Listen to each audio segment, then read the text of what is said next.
bueno, todos aquí tenemos una historia que contar, ¿cierto? Todos aquí tienen una historia. ¿Quién tiene más de 20 años? Ya tienen historia ya que contar. ¿Alguien tiene arriba de 10 años? Ya tienen historia que contar, ya tienen historia que contar. O sea, todos aquí tenemos una historia que contar, ¿cierto? Pero en esa historia, si yo hoy te dijera, ¿sabes qué? Vas a pasar aquí, vas a decir tu historia.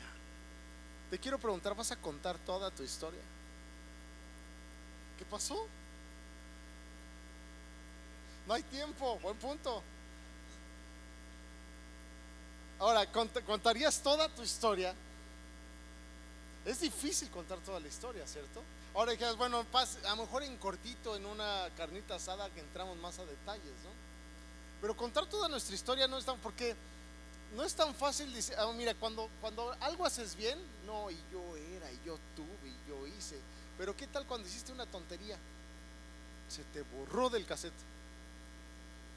¿Qué tal cuando hicimos el ridículo? No lo vas a contar, ¿cierto? O no tan fácil, o va a ser muy difícil que lo puedas contar. Hay cosas en nuestra vida que no vamos a contar, sobre todo lo ridículo, las cosas que nos vimos a lo mejor tontos, cuando nos acobardamos. ¿A alguien le encanta contar cómo se acobardó? Yo he oído historias de la primera vez que se subieron al metro de la Ciudad de México y cuentan todo menos que les dio miedo. ¿No? Gracias. No es fácil contar nuestra historia, no es fácil pero déjame decirte algo, que vamos a puntualizar esto más que yo te diga, tienes que contar la historia para que llegues al punto donde tú eres lo que hoy eres, un hijo de Dios. ¿Cuál es la historia? Hay cosas que sí sobrarían y cosas que no sobrarían. Hay cosas de esas tontas que te llevaron a ser lo que hoy eres en Cristo. Hay cosas de esas cobardías que tú viviste que te llevaron a ser lo que tú eres hoy en Cristo y lo que vas a hacer. Porque la historia se va a seguir escribiendo. Pero tenemos que contar toda la historia. Además, ¿cuál fue ese proceso? Además, imagínate que te dijera, bueno, vas a contar tu historia, pero atrás va a estar tu mamá y tu esposa. Esto se pone más difícil, ¿cierto? Porque tu mamá no te va a dejar mentir. Tu mamá va a sacar las historias esas que nadie quiere oír.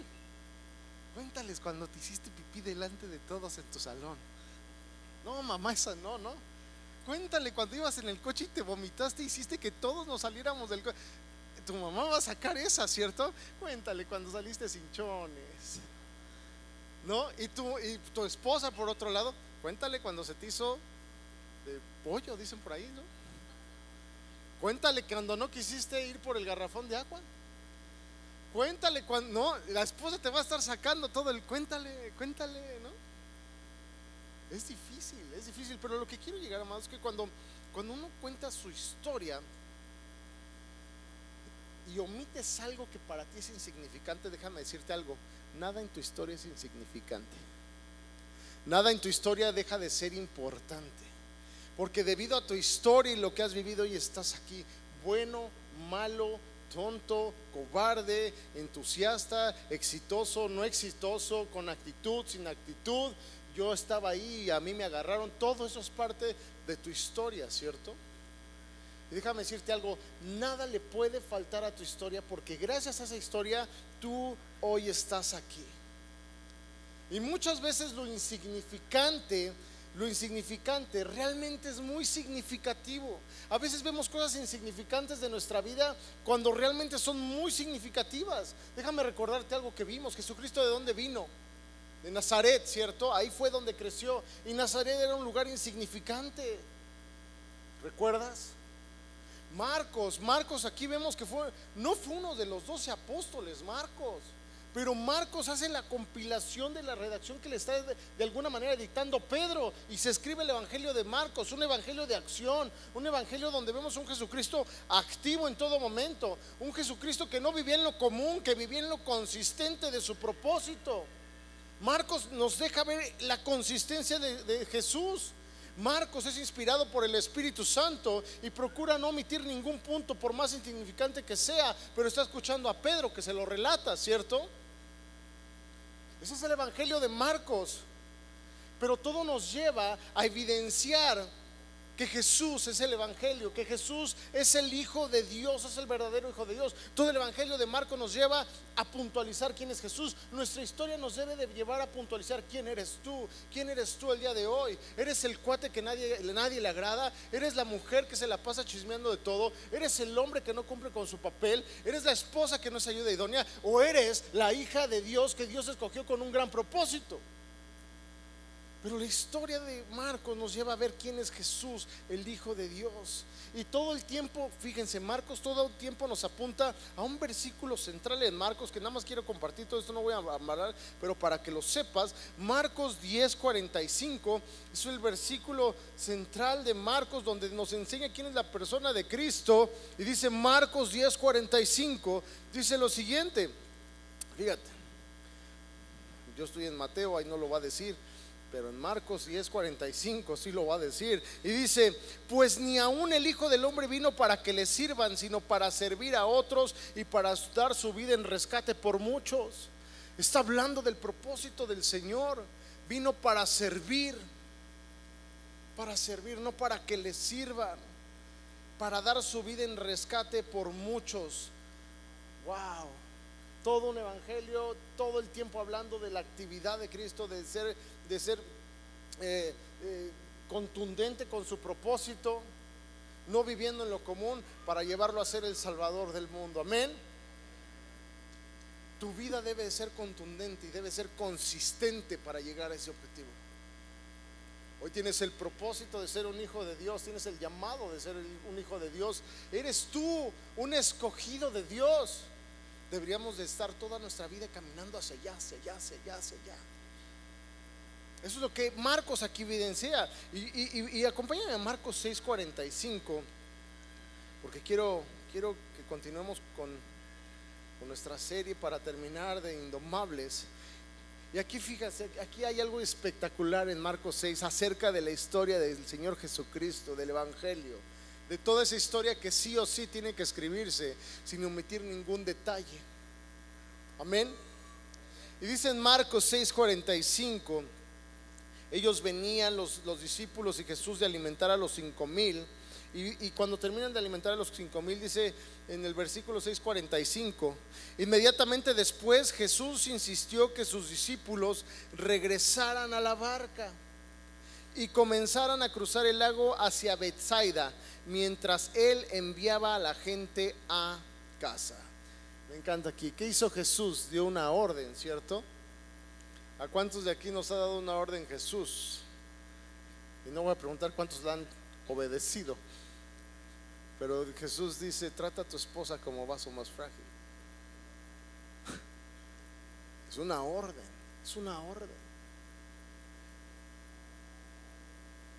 Jesús no da detalles muchas veces. ¿Y sabes por qué no nos da detalles? ¿Sabes por qué Jesús no te da detalles cuando te dice sé obediente? Cuando Jesús te dice ve y dile, o cuando te dice permanece ahí, quédate ahí, sirve ahí, haz las cosas, ámame, búscame. ¿Sabes por qué no da detalles? Porque muchas veces Jesús sabe que si nos dan los detalles no vamos a saber manejarlos y te vas a asustar. Sin dártelos te asusta. Ahora te los da, no sales, ¿cierto? Jesús nos ama que tanto que a veces no nos da los detalles. ¿Tú te imaginas qué hubiera pasado si Jesús nos hubiera dado los detalles de lo que iba a suceder a continuación después de que los envía? Lo que iba a suceder a continuación es que iba a haber una tormenta que los iba a mover, que los iba a asustar, que era una tormenta brava. ¿Te imaginas que les hubiera dicho a los apóstoles? Bueno, salgan y abusados porque la tormenta se va a poner. Híjole, yo creo que ahora sí se unen. Yo creo que ahora sí se me ahogan por lo menos 3. ¿Tú crees que los apóstoles hubieran sido obedientes en ir a Betsaida? Yo creo que no. Yo creo que no, y ahorita te voy a decir por qué. Dice en el versículo 46: después de despedirse de la gente, subió a las colinas para orar a solas. Muy tarde, esa misma noche, los discípulos estaban en la barca en medio del lago y Jesús estaba en tierra solo. Jesús vio que ellos se encontraban en serios problemas, pues remaban con mucha fuerza y luchaban contra el viento y las olas a eso de las 3 de la madrugada. Jesús se acercó a ellos caminando sobre el agua y su intención era pasarlos de largo, pero cuando los discípulos lo vieron caminar sobre el agua, gritaron de terror, pues pensaron que era un fantasma. ¿Sabes por qué les dio terror? ¿Por qué? ¿Te imaginas a los discípulos gritando? Aparte, ojalá y dijeran los gritos, ¿no? Así como audio Biblia, ¿no? ¡Ah! No, ¿cómo habrán gritado? No creo. ¡Oh, ay, no, qué miedo! No. ¿Cómo habrán gritado los discípulos?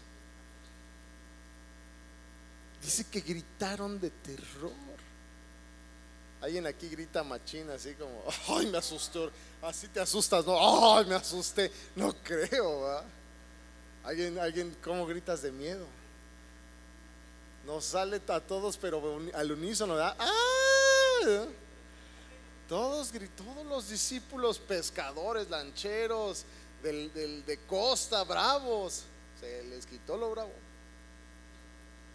Y todos gritan, ¡ah! Al unísono, ¿no? Un fantasma, ¿no? ¿Me imaginas?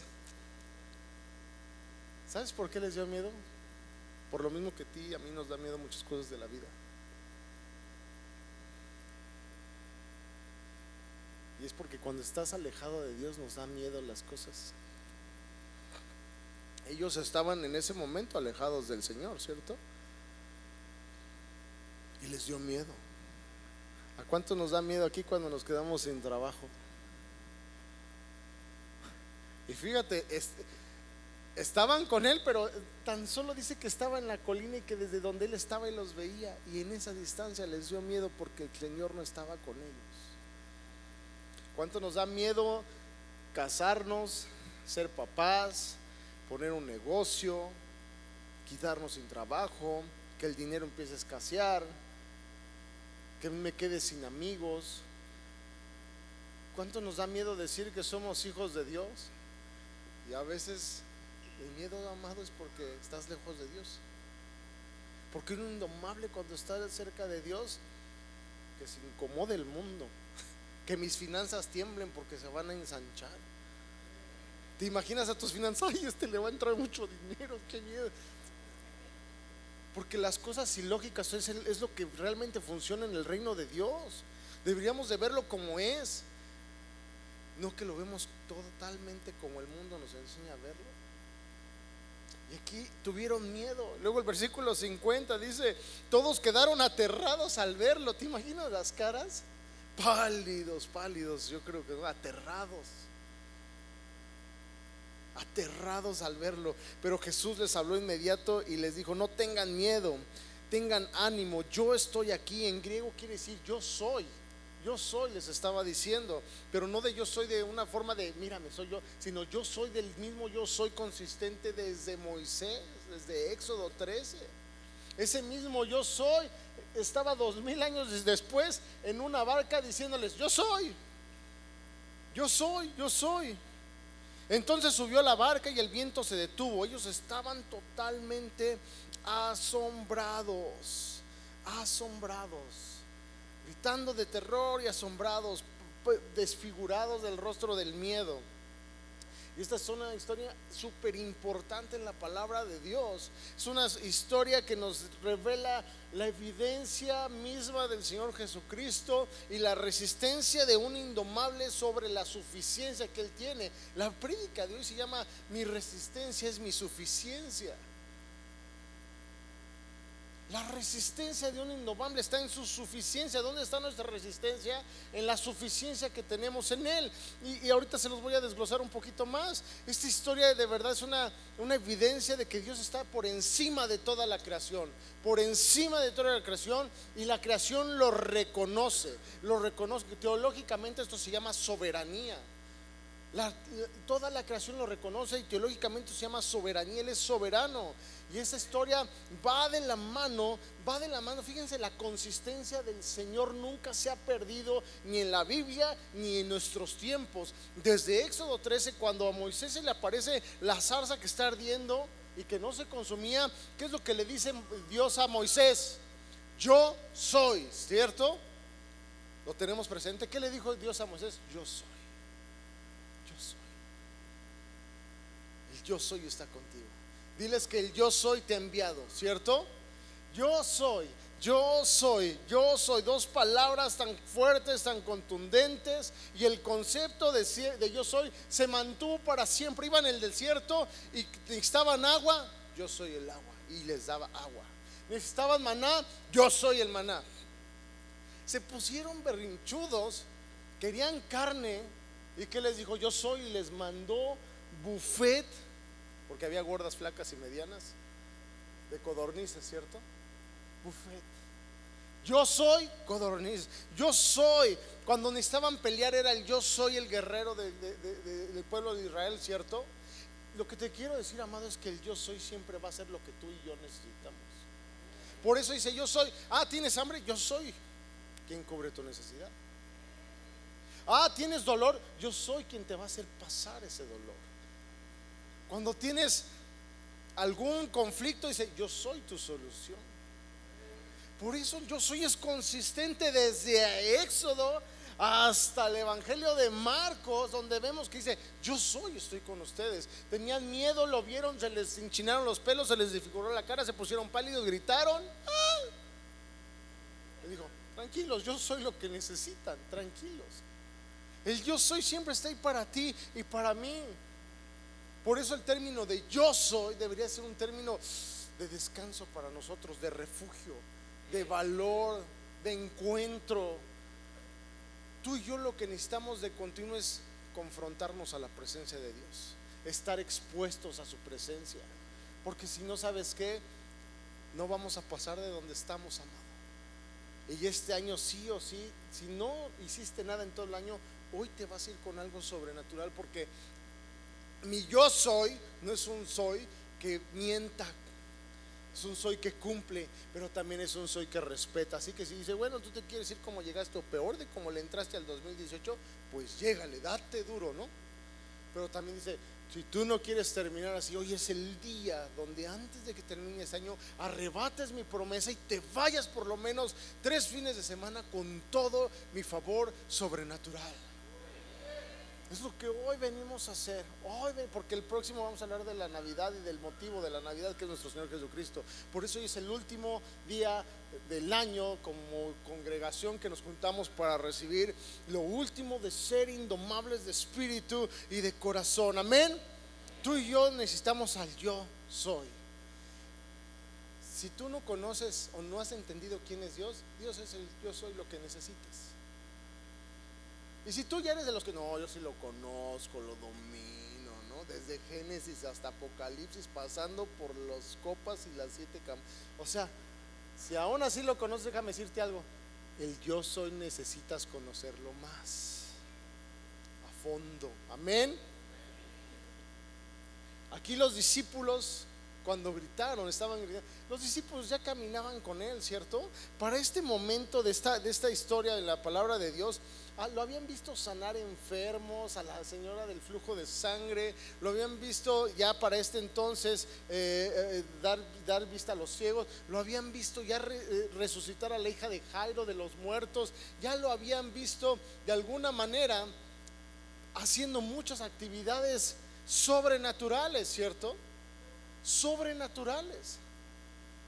Lo habían visto ya echar fuera demonios, reprender al viento. O sea, lo que te quiero decir es que ellos ya caminaban con él, ya sabían en teoría quién era. Y aquí en este lugar ven algo de él que los deja asombrados nuevamente. Y en esta historia podemos ver algo tan insignificante siendo algo tan significativo. Porque miren, por un lado puedo ver a los discípulos muy obedientes, ¿no? Vayan a Betsaida. Se subieron al barco y ni preguntaron. No dijeron, no, pues como a qué, ¿no? No dijeron, oye, Paz, ¿y si esperamos el ferry? No dijeron, oye, Paz, híjole, podrá ser la otra semana porque tengo bien complicado este fin, Jesús. No le dijeron, híjole, Jesús, ¿qué crees? Viene mi suegra. Entonces no creo poder ir a Betsaida, discúlpame, Jesús. Pero el otro domingo sí le entro, me cae que sí, no, cuenta conmigo. Yo no veo a los discípulos así, sin raspar bueno, sí, raspando el mueble, ¿cómo no? Tallándolo macizo, machín. Yo veo a los discípulos obedientes, obedientes, haciendo algo insignificante, como a veces parece la obediencia, pero siendo algo muy significativo. Y si los discípulos son obedientes sin saber que el viento les iba a jugar en su contra. Y esto te suena familiar, porque aquí algunos van a decir, no, pues yo soy obediente. ¿Cuántos le entregan a veces su vida a Cristo y sus vidas se complican? Dices, oye, no, o sea, ustedes no, en otras iglesias llegan a decir, no, es que yo desde que soy cristiano, sí, que eres cristiano, no seguidor de Cristo, pero bueno, desde que soy cristiano, dicen algunos, me va peor. Pues sí, porque no has seguido a Cristo, eres cristiano, más no un seguidor de Cristo. A veces seguir a Cristo pareciera que el viento se viene en nuestra contra. Y por otro lado dices, pero estoy siendo obediente, y las cosas se me han complicado. Aún caminas con las cosas complicadas sabiendo que las cosas en tu cabeza lo entiendes. No, las cosas van a ser restituidas, van a ser restauradas, voy por cosas mejores. Pero ¿sabes qué? Aunque lo entiendes aquí, vas como los discípulos gritando de miedo. Ay, la renta, ay, el negocio, ¿no? Es que no me cae nada. Es que, pastor, de verdad, hasta el perro me orinó. Vas acumulando cosas y estás siendo obediente porque vienes aquí, ¿no? Fíjate, los discípulos también estaban siendo obedientes y el viento les estaba soplando en contra. Muchos vivimos a veces tratando de manipular a Dios. Venimos aquí, vemos los vientos de frente y le decimos, Señor, porque entra la mente, si tú me abres, ¿no?, las puertas, yo sé que será una señal para hacer ese negocio fraudulento, ¿no? Porque luego le pedimos cada cosa. Señor, si tú me dices, le pego a mi mujer. Pastor, es que estoy orando muy poderoso esto. No. Y lo espiritualiza, no, es que la barra de la corrección, a lo mejor yo voy a ser su papá y le voy a dar unos varazos a mí. No es cierto, no. Pero de verdad, amado, queremos manipular a Dios. Si me abres, si me confirmas, si me esto, si me lo otro, y si todo esto, entonces yo te voy a servir y yo te voy a creer. Cuando debería ser totalmente al revés. No me importa si no me haces, no me confirmas, yo voy porque tú me estás enviando. Pero en lugar de eso es, si sí, yo te creo y yo le voy a entrar. Pero lo que no hemos entendido, amado, y hoy quiero que lo entendamos, es que que si los vientos están en nuestra contra, no significa que Dios no esté con nosotros.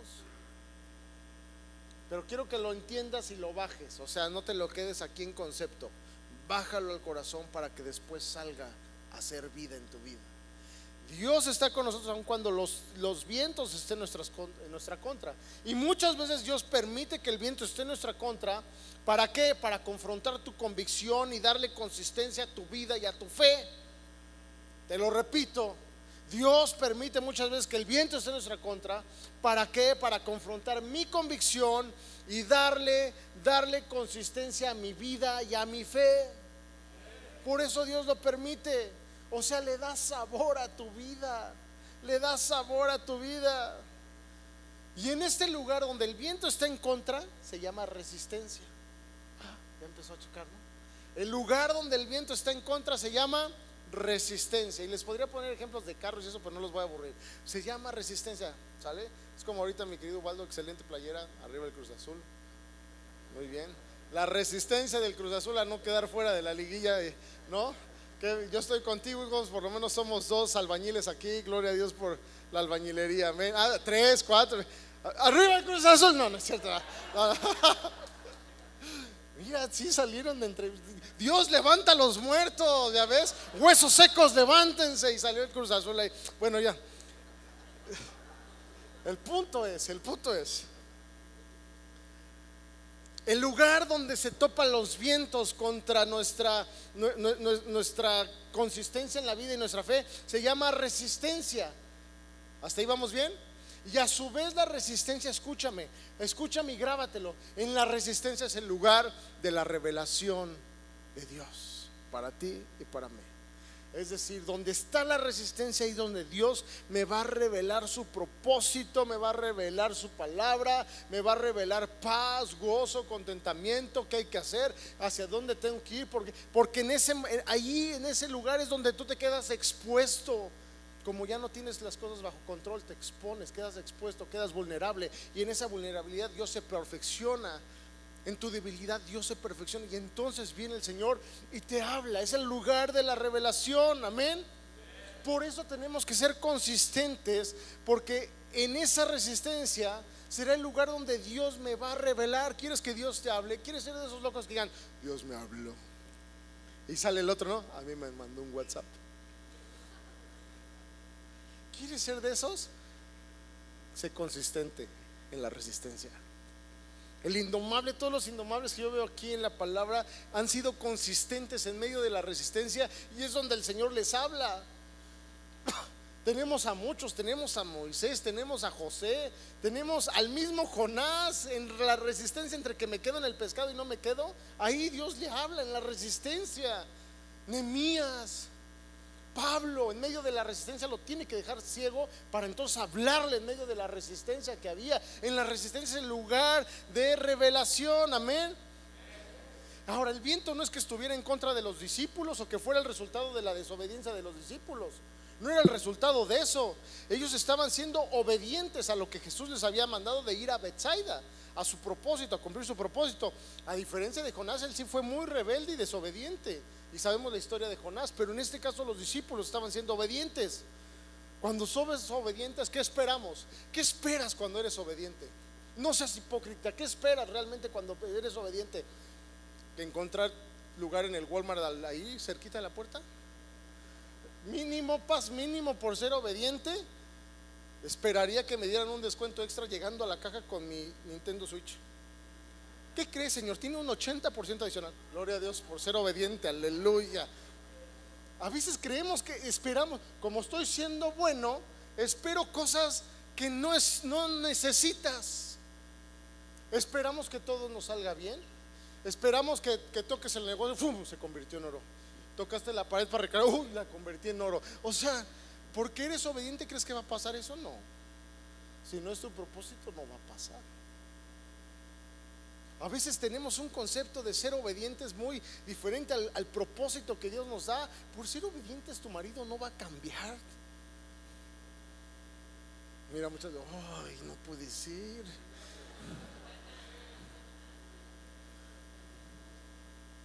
Por ser obediente, tu marido no se le va a quitar la panza.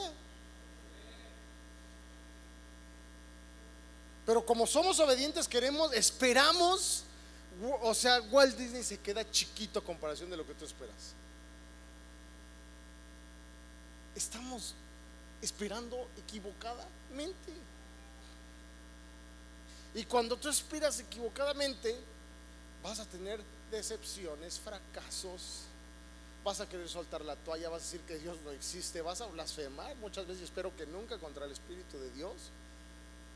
¿Pero por qué? Porque estás esperando mal, porque tú tienes un concepto de obediencia egoísta.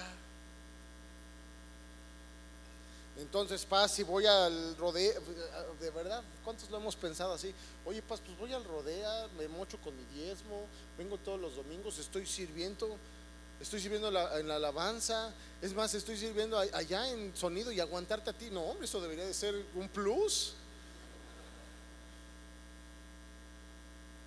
Todo eso hago, soy obediente. No crees que me encanta estarte escuchando, pero aquí estoy, mira, me siento, no cabeceo. ¿Dónde está mi recompensa? A veces por ser obedientes queremos, no sé qué estás pensando.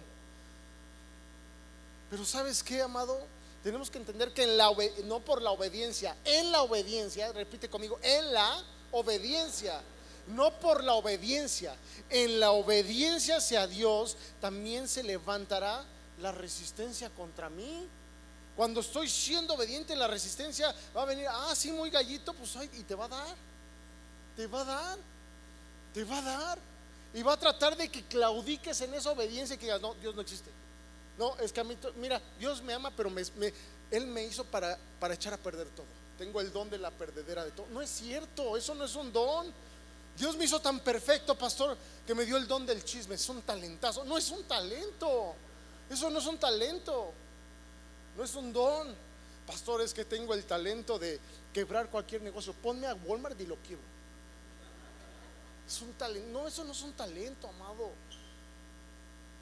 La resistencia se levanta, la resistencia ataca donde más te duele, y la resistencia te mueve porque estás siendo obediente. ¿Para qué? Para que claudiques. Y si el viento estuviera, fíjate, ahora, ¿qué pasaría si el viento está a tu favor en todo momento? ¿Crees que llegarías al lugar donde tienes que llegar? Yo he visto gente que tiene todo y acaba siendo más inútil que unos primos que yo tengo. Conozco gente que tiene todo, hablando económico, papás, hay gente que de verdad dices, bueno, tiene todo, y aún así no llegan al propósito. Tener todo no es la solución. Que tengas la cartera llena no es la solución. Que diario te puedas ir a comer a un buen restaurante no es la solución.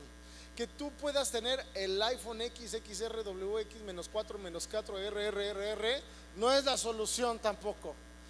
No dejas de ser un paisano por tener algo. Tener todo, cuando el viento de verdad a veces hasta da miedo, ¿no? Cuando el viento va así, oye, mi mujer está de pelos aguas porque un día va a tronar. O sea, no puedes ir así con todo, padre. No, eso no está bien. Si a ti te está yendo en todo bien, también dile, Señor, ¿qué onda? También voy a gritar, porque cuando todo va bien es porque algo no estoy haciendo bien. Me estoy yendo como dice el dicho, ¿no? Como gorda en tobogán, ¿no? Fluido. Y no está bien, vas a acabar mal. ¿Cierto? No todo está bien, de verdad, créanme. Yo conozco vidas que tienen todo y no acaban bien, no tienen oportunidad en la vida y acaban siendo unos parásitos esas personas. Y cuando estamos en la resistencia tenemos la oportunidad de escuchar a Dios. Ahí es donde dices, ay, como que no está tan mal estar en la resistencia, ¿no? No te acostumbres a no es bonito tampoco estar en la resistencia, pero cuando estés dices, voy a escuchar a Dios. Estoy en medio me está como palmera, me están pandeando todo el tiempo, pero ahí voy a escuchar a Dios. Ahí voy a escuchar su palabra. Chance y hasta sus espaldas las ando viendo. En una de esas voy a ver la presencia de Dios obrando sobre mí en medio de esa resistencia. Amén. Y voy a verlo actuar a mi favor en algún momento. Voy a verlo actuar a mi favor. Amén. Entonces, ¿por qué, te pregunto, quieres que todo te salga bien? ¿Cuántos aquí quieren que todo les salga mal? ¿Cuántos quieren que todo les salga bien? Pues no, tampoco te va a salir todo bien. Te va a salir las cosas conforme al propósito de Dios. Amén. ¿Cuántos esperamos que las cosas salgan conforme al propósito de Dios? Que me salgan bien, que bueno, que me salgan mal, no importa. Yo sé que van a salir conforme al propósito de Dios. Amén. Entonces dejemos de pensar que todo me tiene que salir bien. No es lo que quieras, es lo que necesitas. Así que el viento va a estar en mi contra y el viento va a probar que Dios está conmigo. Amén. ¿Hasta ahí vamos bien? Así que Jesús los manda a cruzar. Ustedes váyanse mientras yo me voy a orar al monte. Y Él se va a las colinas y desde ahí ve todos los problemas que Él pasa. Y eso quiero nada más decirte, esa misma seguridad que hoy nos está revelando la palabra, ten la misma seguridad que Él donde está viendo todo lo que te pasa. ¿Quién te hizo? ¿Quién te debe? ¿Quién te dejó de hacer? ¿Quién se pasó de lanza? También sabe qué pasa cuando sales de esa puerta y qué tipo de seguidor de Cristo eres. De la secreta, de la super secreta, ultra secreta, de la de mi familia es cristiana pero yo no. Dios sabe, Dios te conoce. De Dios, Dios no puede ser burlado. Y ten la seguridad que Él está viendo todo lo que tú haces. Yo cuando leí este versículo para cerrarlo del tema de Indomables, dije, de hecho me pareció un poco cruel, ¿no? Porque oye, mi Jesús, pues sí era acá valiente, pero también era amor. Aún sabiendo que estos se iban a meter en un problema, les digo, órale, denle que se den. Porque Él ya lo había visto la tormenta. Él no fue nuevo de, ay, se me fue una tormenta, ahora sí los metí en un problemón. No. Jesús ya sabía que iba a ir a la tormenta y aún así dije, híjoles, qué cruel a veces mi Señor, pero no es crueldad. Ahorita, pero en un momento sentí crueldad. Dije, híjole, sabiendo que eran recollones y que iban a sacar, se les iba a ir el color. Y en ese entonces, y no llevaban ni pan, porque nunca llevaban pan, ¿no? Sí, como muchos discípulos de la actualidad, ¿no? Los invitan a la fiesta y no llevan ni pan. No, no es cierto. Pero no llevaban nada estos muchachos. Luego ve que están en la tormenta, él ve la tormenta, no para la tormenta. ¿Estás de acuerdo? Está viendo y no para la tormenta el Señor Jesús. Y me impresiona lo que dice en el versículo 6:48. Déjate lo repito, versículo 6:48. Fíjate en la parte de Jesús se acercó a ellos caminando sobre las aguas y su intención era pasarlos de largo. O sea, ¿te imaginas? Es como si, saluda mi hijo, salúdame. Así se quería pasar Jesús. O sea, imagínate, ya vi a Osvaldo. No vaya a decir, ya ves, pase es bíblico, yo lo aplico con muchos aquí. No. Imagínate, Jesús veo a Osvaldo, voy pasando y yo quería pasarme así. Que no me vea. No. Fíjate, la intención del Señor Jesús era pasarse de largo. Yo cuando le dije, pero ¿por qué? O sea, ¿por qué se quería pasar de largo? Fíjate, esto está impresionante. Es lo que acabamos de ver en la palabra, ¿verdad? Marcos, ¿de dónde está tomando todo la compilación? ¿Del relato de quién? De Pedro. ¿Hasta ahí vamos bien? Y aquí yo cuando leí esto dije, wow, o sea, ¿por qué hizo eso el Señor Jesús aquí en Marcos? Y entonces se me ocurrió irme a los demás evangelios y encontré algo en Mateo de esta misma historia, porque son diferentes puntos de vista, ¿estás de acuerdo? Diferentes revelaciones del Espíritu Santo acerca de lo que sucedió. Y hay algo que no cuenta Marcos aquí, algo súper insignificante, pero muy significativo. Y acompáñame para evidenciártelo, dice en Mateo, vamos a Mateo, ahí antes de Marcos, dice Mateo 14, ¿estamos ya en Mateo 14? La misma historia. Mateo 14, la misma historia, ¿sale? 22-29. Ahora, fíjense esto, antes de que la lean. Es más, no la lean todavía. Vamos, léanla conmigo. Es la única vez que los voy a dejar callarme. Donde vean que la historia cambia, me dicen, ya, ¿sale? Aprovechen su oportunidad de callarme en el púlpito. Así que dice Mateo 14:22. Donde suene diferente, dice, inmediatamente después Jesús insistió en que los discípulos regresaran a la barca y cruzaran al otro lado del lago, mientras él enviaba a la gente a casa. Después de despedir a la gente, subió a las colinas, hasta ahí vamos bien, ¿verdad? A orar a solas. Mientras estaba ahí, solo cayó la noche. Mientras tanto, los discípulos se encontraban en problemas lejos de la tierra firme, ya que se había levantado un fuerte viento y luchaban contra grandes olas. A eso de las 3 de la madrugada, Jesús, es la misma hora, ¿cierto? Jesús se acercó a ellos caminando sobre el agua. Cuando los discípulos lo vieron caminar sobre el agua, quedaron aterrados, igual se les vio locollón, llenos de miedo, y clamaron, es un fantasma, ¿no? En inglés, it's a ghost, ¿no? Algo así. Pero Jesús les habló de inmediato, no tengan miedo, dijo, tengan ánimo, yo estoy aquí. Entonces, fíjense esto. Entonces Pedro lo llamó, Señor, si realmente eres tú, ordena que vaya hacia ti caminando sobre.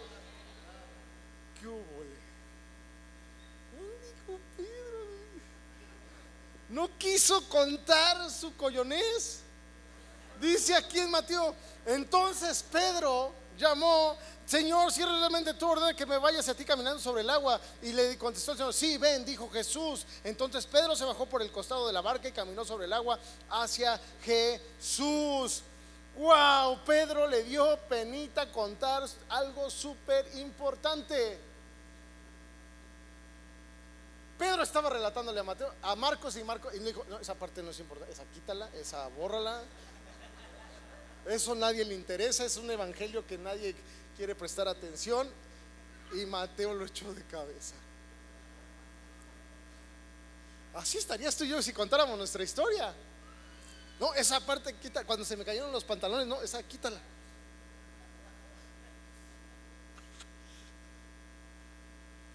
que le pasó a Pedro.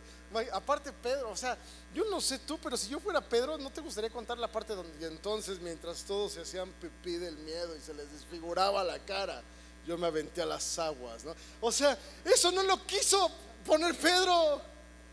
Mientras todos estaban pálidos y ahí encerrados de miedo, yo salí de la barca. No lo quiso contar Pedro. ¿Por qué no lo quiso contar Pedro? Porque qué vergüenza no haber creído en Dios.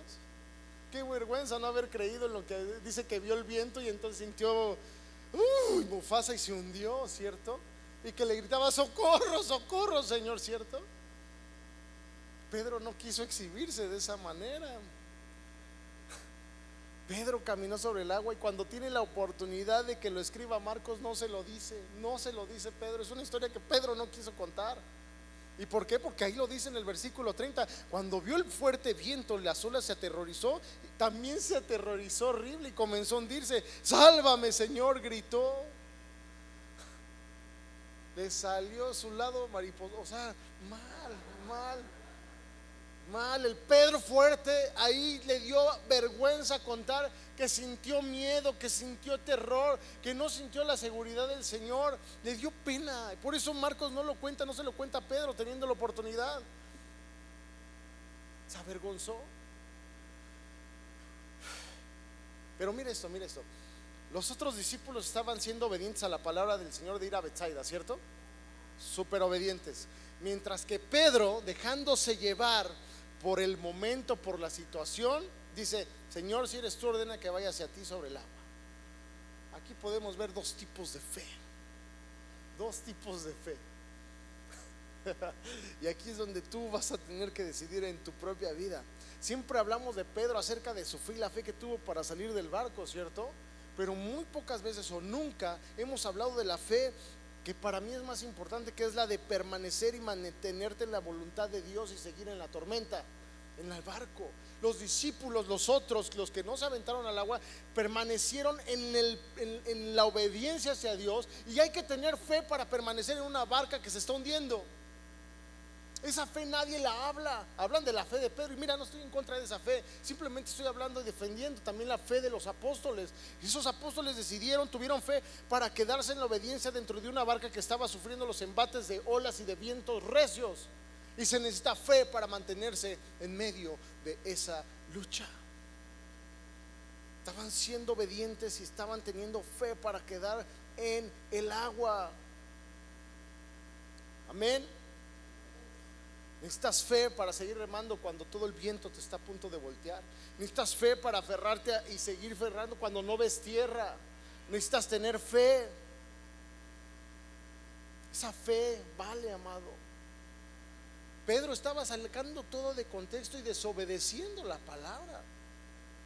La palabra era que ir a Betsaida, ¿cierto? No era: si me ven, ahí se avientan del bote.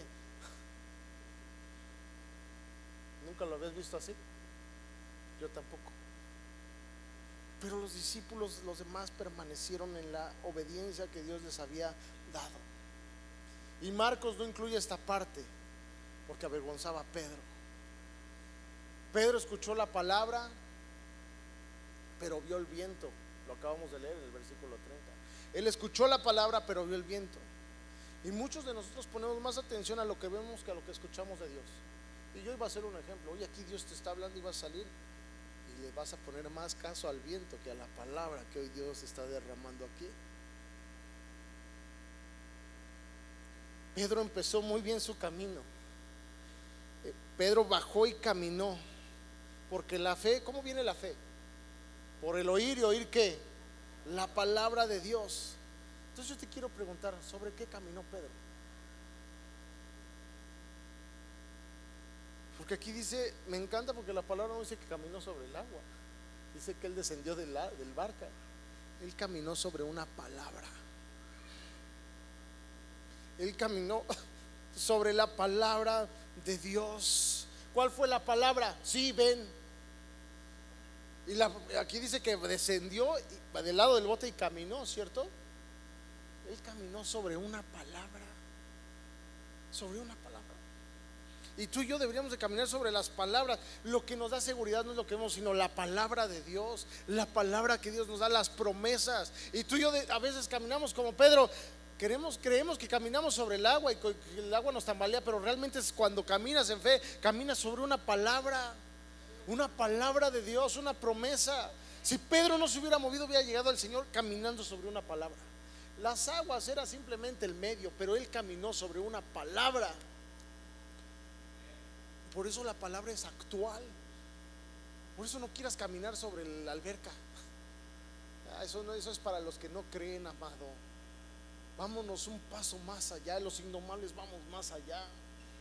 Oye, caminó sobre el agua. Sí, no, pues qué bueno, yo camino sobre palabras, mano.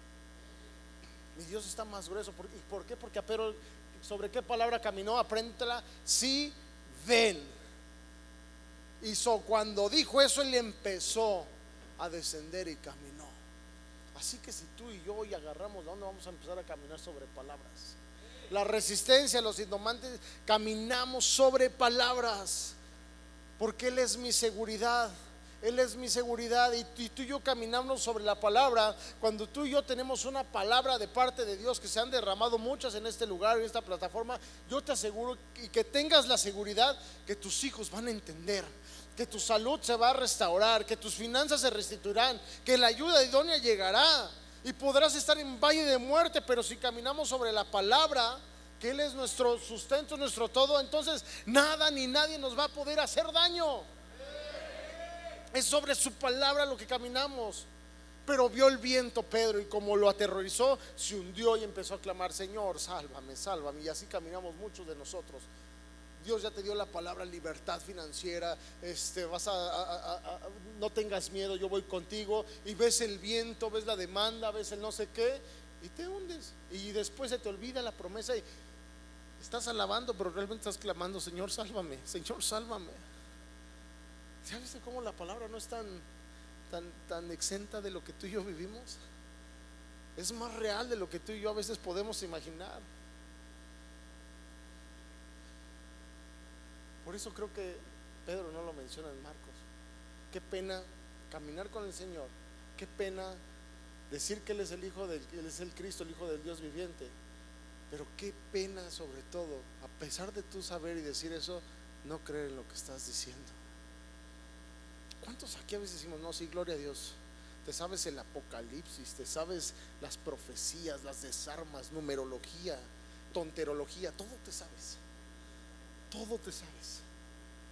pero te da una pena reconocer y caminar sobre todo lo que dices? Que seguro esa parte de tu vida no la escribirías. Pedro no la escribió. Y a pesar de que Pedro hizo eso, yo no estoy en contra de que lo haya hecho. Qué bueno que lo hizo, fue una fe desencarrilada del plan de Dios. Pero el viento no cesó porque Pedro haya hecho esa obra de fe tan espectacular, ¿cierto? El viento cesó porque Jesús subió con ellos en su obediencia. Fíjate, sí, caminó sobre la palabra de Dios, pero dice: pero el viento va a cesar hasta que yo esté con ellos en la barca. En la obediencia. ¿Qué te quiero decir? Que Dios se va a subir a tu obediencia. Y cuando se sube a tu obediencia, los vientos se calman. Los vientos se calman. Es decir, no importa qué bueno seas, no importa cuántos rodeas vayas, no importa que lo hagas por obligación, lo haces por amor y por obediencia, más no por obligación. No importa qué tantas buenas obras estés haciendo, no importa que seas una buena persona, no importa que me digas: yo lo escogí, porque no, Él te escogió. No importa que me digas: es que yo lo alabo. No importa que tú te sientas bueno. Lo que importa es que Él se suba a tu barca, porque es por Él, no es por mí. Amén. No es que yo lo ame, sino que Él me amó primero. Eso se trata el evangelio. De esos los indomables tenemos esa certidumbre. Yo camino en obediencia y sé que si veo los vientos voy a caer, pero no quiero caer, porque yo quiero caminar sobre su palabra en todo momento. Amén. Cuando venga viento, la ayuda está en camino. Cuando vienen problemas es porque la ayuda está en camino. Dios está aquí en este lugar porque viene a ayudarte, amén. Aquí podemos ver el contraste poderoso entre la fortaleza y la sumisión. Cuando el viento era fuerte, pero se subió el Señor y el viento se hizo sumiso, ni chiflaba. Se subió en la obediencia de Dios. Una ocasión anterior tuvo que reprender al viento y se los expliqué, recuerdan, con el Gadareno, pero en esta ocasión no estaba reprendiendo al viento porque no tenía esa influencia demoníaca, sino aquí simplemente era una cuestión de naturaleza, y la naturaleza reconoció al Señor cuando subió a la obediencia junto con sus discípulos. Tú y yo necesitamos a Dios en nuestras barcas, amén, y ser sumisos a Él. La enseñanza para los discípulos, como para ti y para mí, era la sumisión. La sumisión. Y la mostró a través del viento. Cuando tú y yo somos sumisos en la obediencia, vamos a tener su presencia de Él en todo lo que hagamos. Se va a subir a tu barca y el viento se va a poner sumiso. Tal vez no desaparezca, pero se va como gatito. Los problemas de decir, ay, qué bonito problema, ¿no?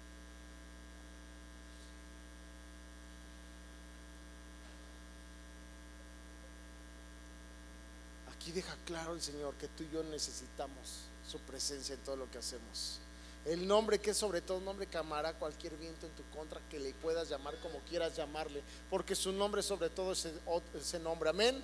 Jesús necesitaba una situación donde fuera revelada su suficiencia, porque en su suficiencia va a estar nuestra resistencia y va a estar nuestra revelación de parte de Dios, amén. Y la tormenta sirvió para este propósito. Así como donde ellos venían de la multitud hambrienta, ¿recuerdas? Dos cosas diferentes para un mismo hecho.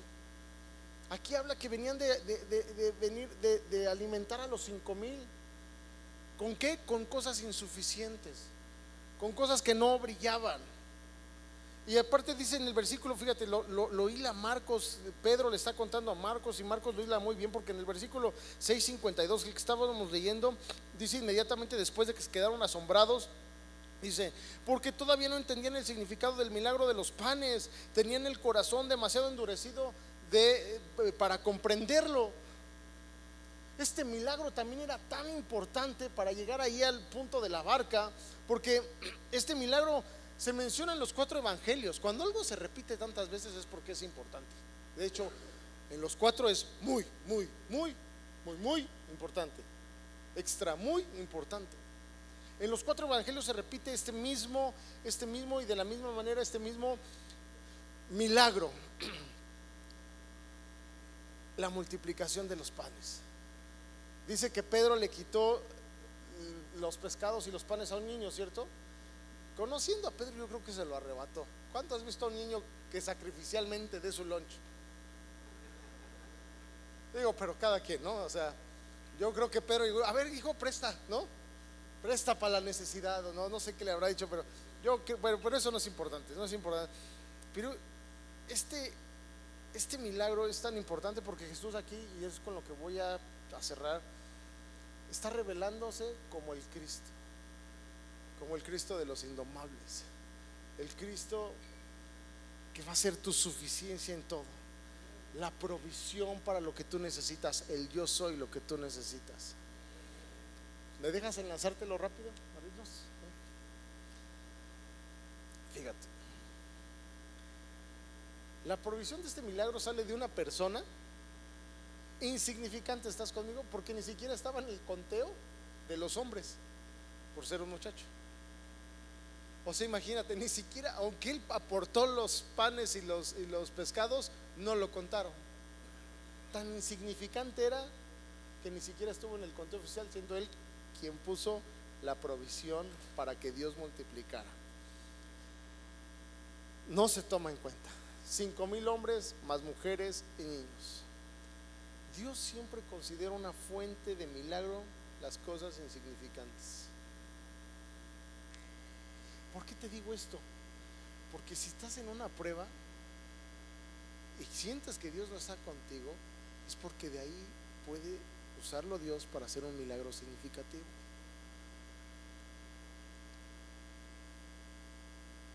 me estoy dando a entender.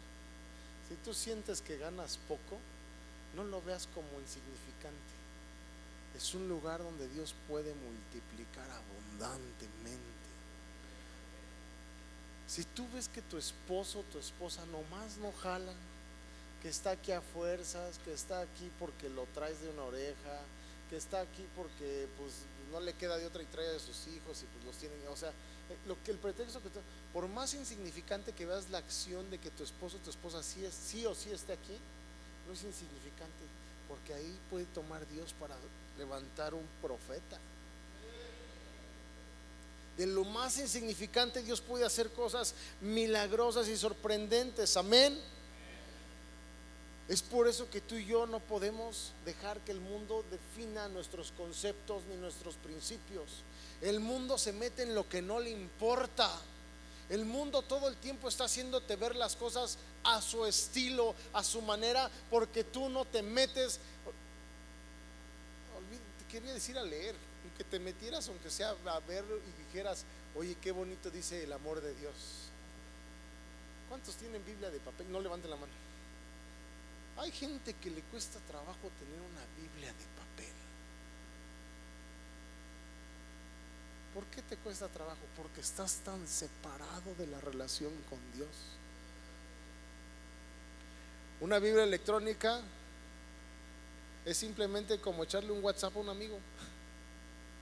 Pero cuando tú te metes una Biblia de papel, la rayas, la hueles. ¿Te acuerdas que comiste adobo la otra vez? Porque aquí donde dice que el Señor estará conmigo, dice, ay Señor, en medio de mi adobo tú me hablaste. Y sabes que está mal, no está mal, porque quiere decir que aún en tu comida está Él. La mía tiene manchas de dona, de lágrimas, creo que hasta de sangre de mis hijos, porque una vez estábamos ahí, llegaron con su diente roto y pues ya saben que la sangre es bien escandalosa. No, esta no es la Thompson, tiene por ahí sangre. Pero sabes que la palabra debería estar contigo donde quiera que vas. Y en una de papel. ¿Por qué en una de papel? Porque aquí puedes rayar, puedes regresarte, puedes escribir, puedes decirle, puedes aprender, lo palpas. Hay gente que le dices, ¿dónde está Génesis? Híjole, esa está por Éxodo, Levítico, Andropolosis. No, esa no existe, hijo. Lucas, no. Ya sé, está al lado de Apocalipsis, Paz, Génesis. No está al lado. Pero ¿qué tal en tu Biblia de celular? ¿Cuál querías, Paz? ¿6 qué? También tengo el 27, 28 versión NTV, English, tengo la New King James, tengo varias. Y te pongo una de estas y ¿cuál me pediste, Paz? Híjole, la mía no lo trae, se me hace que es otra versión.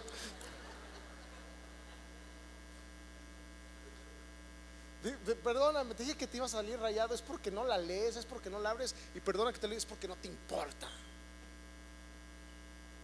Es porque no te importa. Hablemos las cosas como son. Perdóname, pero es porque no te importa, no es importante. Cuando a alguien le importa, le dices, oye, está en Ageo. Claro que sí, Ageo. Ageo, aparte Ageo tiene 1 o 2 hojas, ¿no? Y hay gente que, Ageo. Ajá, ¿cuál? Zacarías, sí, Zacarías. Y luego por ahí preguntan, ¿dónde está Zacarías? No está, ¿no? Y el que sabe, está Génesis, Éxodo, Número, Levítico, y hasta, ¿no? Y se va. Wow. No te digo que seas un sabelotodo, solo te digo que tengamos relación con Él. Aquí podemos ver que de lo insignificante Dios puede hacer cosas milagrosas. De este libro que puedes ver insignificante, Dios puede hacer un varón, una mujer, una familia, un negocio, un empresario, un buen amigo, una buena amiga a través de esto. No te esperes a lo que Dios te va a hablar aquí. Ten la necesidad, la ansiedad de ver Dios que te va a hablar antes de que llegues aquí. Aquí que sea tu lugar donde Dios te confirme, porque Dios ya te haya hablado. Que aquí vengas a decir, Dios me habló, pero aquí me confirmó. No que vengas a decir, Dios me habló, ahora que me confirme un día de estos. No, Dios me habló y aquí fue donde Dios me va a confirmar. Amén. Amén. Tú y yo no podemos dejar que el mundo nos defina, no podemos dejar que el mundo nos defina, porque el mundo siempre nos define por todas las cosas que están erróneas, y tú y yo no lo vamos a dejar por más insignificante que sea. Necesitamos ser poderosos en Él, necesitamos ser poderosos en Él, no vernos insignificantes. A veces yo sé que muchos aquí se ven insignificantes. ¿Yo cómo les voy a hablar a mis amigos del trabajo? Me corren, paz, me corren. No, yo como me van a dejar de hablar. No te veas insignificante, no eres insignificante, tú eres la voz de Dios en ese desierto. Tienes que verte como fuente de agua de vida para todos aquellos que tienen necesidad y tienen sed de Dios. Amén. No eres insignificante, eres eso. Tú y yo somos la oposición de este mundo. No esperes a tener una posición privilegiada para hacer algo. Muchos aquí están esperando, paz, ahora que me vaya bien ya diezmo. ¿Y cuándo es cuando te vaya bien? Nunca, porque no está en tu corazón. Nunca te va a ir bien, porque así ganaras 200,000 pesos, como no está en tu corazón, no vas a diezmar. Como no tienes esa relación, no va a ser fácil, no vas a estar confrontado. Hay gente que se la pasa siempre esperando a hacer algo en la vida para poder servir en el reino de Dios, cuando deberíamos servir en el reino de Dios, donde hoy estamos, con lo que hoy tenemos y con lo que hoy somos. Eres un hijo de Dios y eso es más que suficiente para tener una posición en el reino de Dios.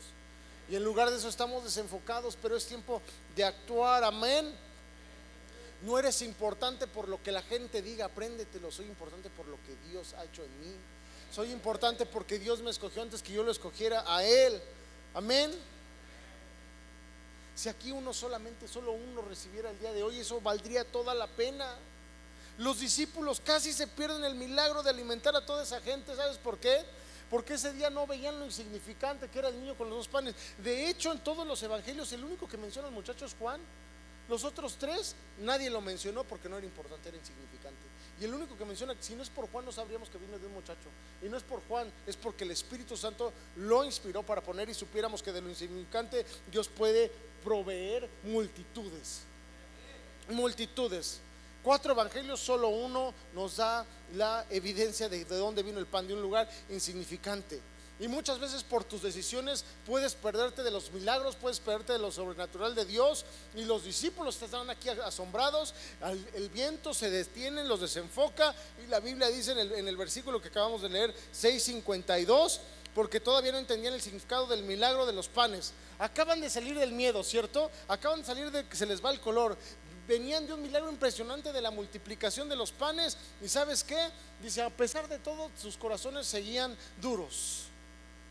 Dios provee diferentes situaciones y circunstancias en su vida de los discípulos, en nuestras vidas, y nosotros pensamos que son diferentes lecciones. No, es la misma lección. Tu suficiencia soy yo.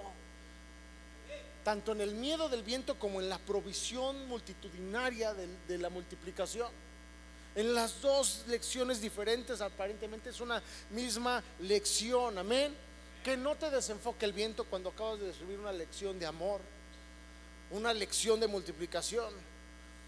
Los discípulos lo que entendieron, ellos entendían el amor al nivel físico, entendieron el amor al nivel de quedar saciados. Pero lo que no entendieron de ese milagro es que Jesús no los alimentó para que vieran que Él podía alimentar a la gente. Para eso no les enseñó eso. Él no les enseñó para enseñarles que el alimento, siempre que donde Él estuviera iba a haber de comer. Él no los alimentó por eso. La lección era que no era que habría comida donde quiera que Jesús fuera. La lección era que Él, quien Jesús, era el pan de vida.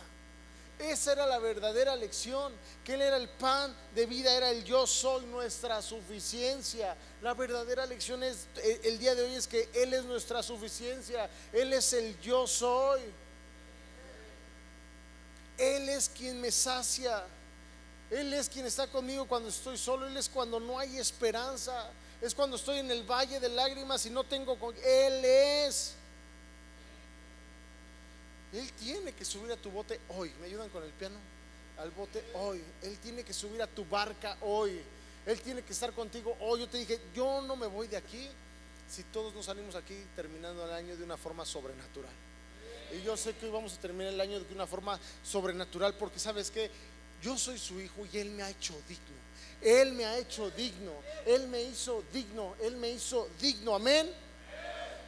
Si ves un milagro el día de hoy, no te pierdas la parte importante. ¿Sabes cuál es la parte importante de los milagros? ¿Sabes cuál es la parte importante? No es el milagro como tal.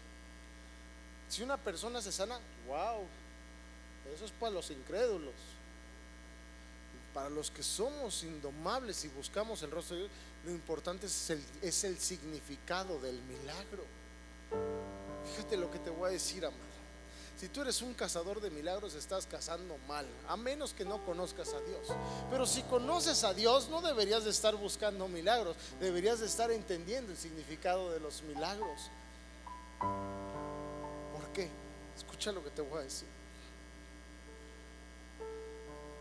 Es un milagro que Cristo haya resucitado, ¿cierto? Amén. Eso es un milagro. Y que te haya dado a ti y a mí libertad. La pregunta es: ¿has entendido el significado de ese milagro? ¿Has entendido el significado de ese milagro? Porque muchos se quedan, no, es que sí resucitó, yo lo creo. No. ¿Fuiste salvo? Yo te quiero preguntar, ¿fuiste salvo para seguir viviendo como vivías antes? ¿Fuiste salvo para caer en los mismos errores después de ser salvo? ¿Fuiste salvo para seguir cometiendo los mismos errores con tu esposa, con tus hijos? ¿Fuiste salvo para seguir teniendo el mismo carácter de perro bulldog? ¿Fuiste salvo para seguir enojándote de todo? ¿Fuiste salvo para perder el negocio, perder el trabajo y volverte a ir hasta el fondo? ¿Para eso fuiste salvo? ¿Fuiste salvo para seguir pensando como los del mundo? ¿Fuiste salvo para seguir caminando sin autoridad? ¿Fuiste salvo para seguir caminando sin rumbo? ¿Fuiste salvo para seguir caminando sin propósito?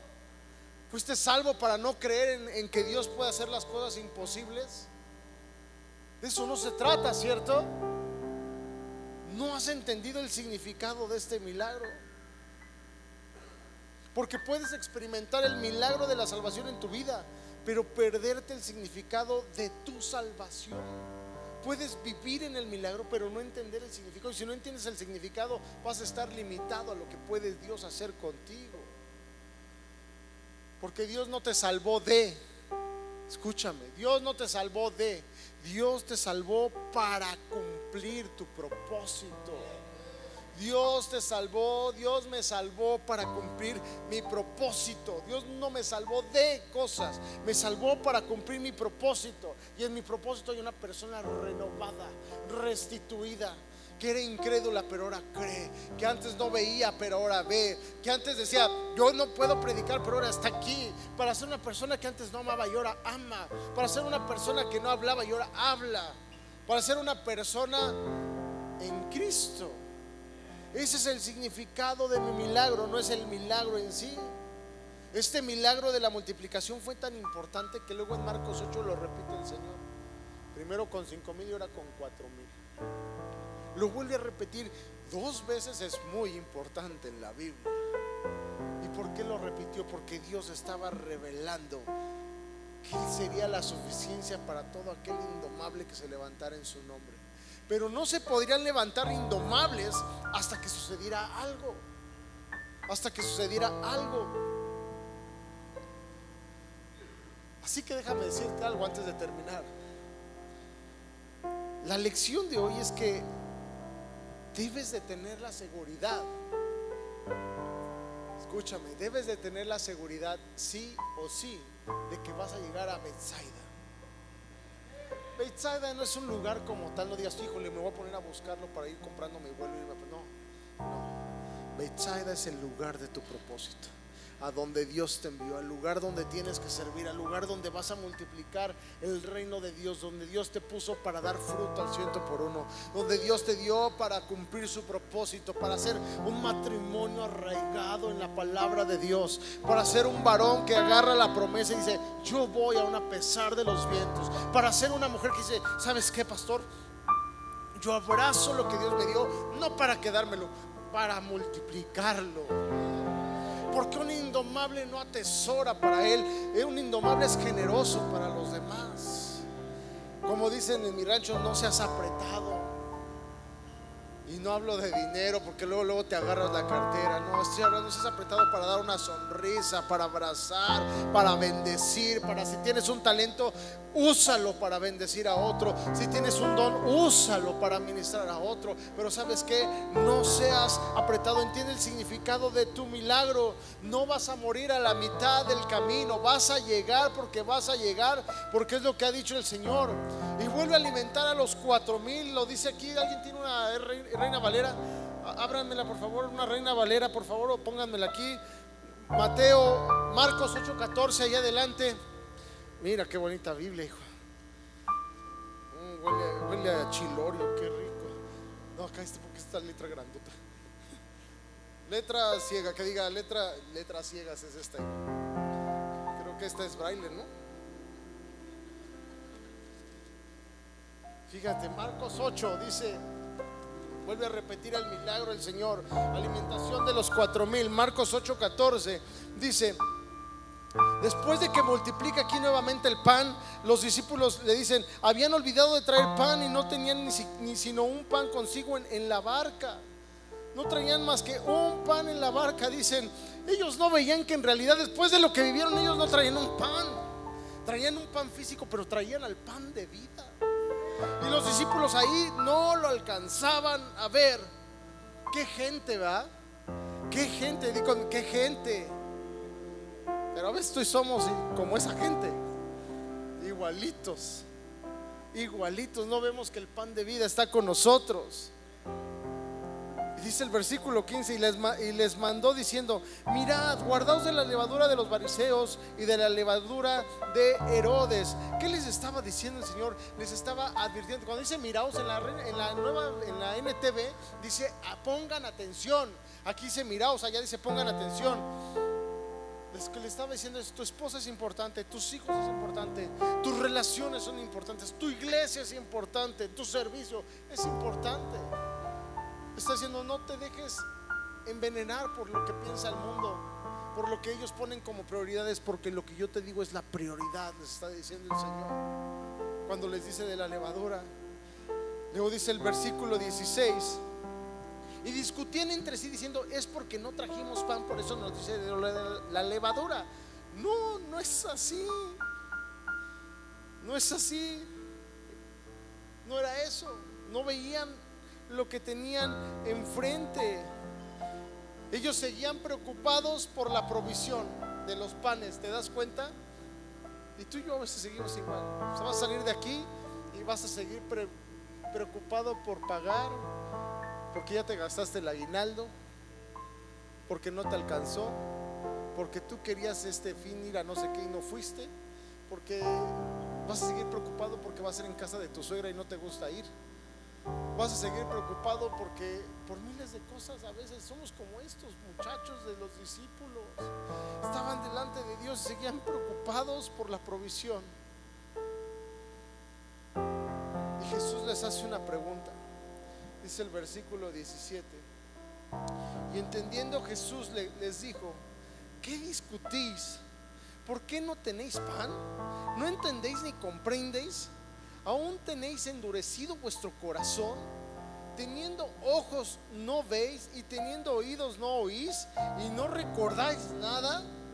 Cuando partí los 5 panes entre 5,000, ¿cuántas cestas llenas de los pedazos recogiste? Y ellos dijeron 12. ¿Sabes por qué 12 rápido? Esto es algo teológico que a lo mejor no es tan importante, pero ¿sabes por qué 12 recogieron? Porque 12 es un número perfecto, y 12 habla de un gobierno perfecto en el reino de Dios. Por eso recogieron 12 canastas, porque iban a vivir en el reino, bajo el gobierno del reino de Dios, donde no hay miseria, donde no hay escasez, donde hay plenitud y donde hay confianza. Y después sigue diciendo, y cuando los 7 panes entre 4,000, ¿cuántas canastas llenas de los pedazos recogiste? Y ellos dijeron 7, el número de la plenitud y de la perfección de Dios. Está diciendo, ustedes van a vivir bajo el gobierno de Dios y van a ser plenos. Eso les estaba diciendo a los discípulos. Y ven y no oyen, y escuchan y no escuchan, y no entienden nada. Y les digo, ¿cómo aún no entendéis?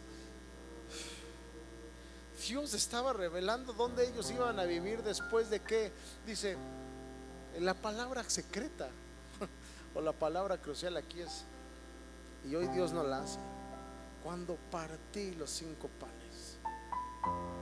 Para que haya un milagro, para que el milagro de la salvación haya ocurrido, se tenía que partir el cuerpo de Cristo. Si Cristo no hubiera partido los panes, tal vez los panes no se hubieran multiplicado. Y lo que estaba haciendo el Señor Jesucristo es revelar que Él sería partido, inmolado, para que tú y yo fuéramos saciados, salvados en su suficiencia. Esto es un milagro de revelación. Y aparte les da la cereza en el pastel: y vivirán con los 12 canastas bajo mi gobierno, y no donde hay plenitud y perfección de días. Todo eso les estaba diciendo el Señor en estos versículos. Y así es como un indomable tiene que vivir, amado. No sé tú, pero yo a partir de hoy quiero vivir mi vida siendo un indomable todo tiempo. Que estas prédicas a mí no se me van a olvidar, porque Él es mi suficiencia, y en medio de la resistencia Él me va a seguir hablando y nos va a seguir hablando. Amén. Si tú en algún área de tu vida te sientes quebrado, ponte de pie. Si tú en algún área de tu vida te sientes quebrado, déjame decirte eso: ya no te sientas quebrado. Dios ya lo vivió por ti. El Señor Jesucristo lo hizo por ti. Y cuando estás en tus manos, en sus manos vas a tener la confianza de que no solo saciarás el estómago, vas a saciar tu vida entera. Vas a salir de aquí con las canastas llenas. 12, 7. La historia no termina en derrota, la historia termina en victoria, con canastas llenas de amor, de gozo, de esperanza, de vida, de salud, de familia, de hijos que aman a Dios, de amor a Dios, de actitud, de esposas que toman su papel, de ayudas idóneas, de esposos que toman su papel como varones de Dios. Te vas con la canasta llena, porque Dios dijo que este año sería el año de su favor sobrenatural, y es el año que tú y yo así lo creemos. Yo no me voy de aquí sin creer que Él está aquí. Él está aquí. Por su sangre fuimos sanados. Él nos ha hecho dignos. Él nos soltó un chorro de promesas hace 15 días. ¿Vas a caminar sobre una palabra o vas a seguir viendo lo que te tumba de la palabra? ¿Cómo nos encanta estar viendo cualquier pretexto? Yo no sé tú, perdona, no es regaño. Yo no me puedo imaginar un domingo sin escuchar la palabra de Dios, donde Él me da de comer. Si esta es tu iglesia, si esta es tu casa, yo te invito a que no faltes, amado, porque Dios da lecciones diferentes para un mismo propósito. Las circunstancias, situaciones, no te pierdas de lo que Dios está armando en tu vida. No te sientas autosuficiente. Mi esposa lo dijo muy claro: sé Cristo suficiente. Si aquí es tu lugar, ama tu lugar, ama tu casa, sé propositivo, sirve, atiende el llamado, sé generoso. Pon un oído dispuesto, un corazón receptivo. Porque ¿sabes qué? Dios dice en el Salmo que los que estamos cautivos en Sion seremos como los que sueñan. Y ya no voy a hablar de eso, pero si tú eres como los que sueñan, cuando Dios habla de sueños, habla de que tu espíritu siga soñando. ¿Sabes cómo sé cuando una persona está madura espiritualmente? Porque sin importar su edad sigue soñando. Cuando tú dejas de soñar es porque metiste a un gran Dios, a un Dios poderoso, en el lado equivocado de tu cerebro, el lado izquierdo, el lado lógico, el lado, perdóname, pero es un lado estúpido. Y metes a un Dios en un lugar así, limitado. Por eso no entiendes nada. Y Dios va del lado derecho, en el lugar en tu cerebro. El lado derecho es donde la imaginación vuela, Por eso la palabra dice: y seremos como los que sueñan. Porque los que sueñan no limitan a Dios a un lado del cerebro, un lado lógico, y dejan que Dios siga haciéndolo soñar, los siga haciendo descansar, los siga haciendo ver cosas sobrenaturales. Cuando tú mueres es porque a tus sueños, es porque metiste a Dios en tu lado izquierdo, el lado lógico, y no tienes por qué meterlo. A partir de hoy, amado, yo te invito a que sueñes como los niños, que vuelvas a soñar en grande, que vuelvas a soñar con la familia que alguna vez soñaste. Hazlo realidad, que sigas soñando con grandes cosas, con grandes amigos, con grandes negocios, con grandes cosas, que sigas soñando que Dios te dio dones aunque no los veas. Dios me dio dones, Dios me dio talentos, porque ¿sabes qué? Es un año del favor sobrenatural de Dios, y yo lo creo, yo lo creo. Así que inclina tu rostro, inclina tu rostro, inclina tu rostro.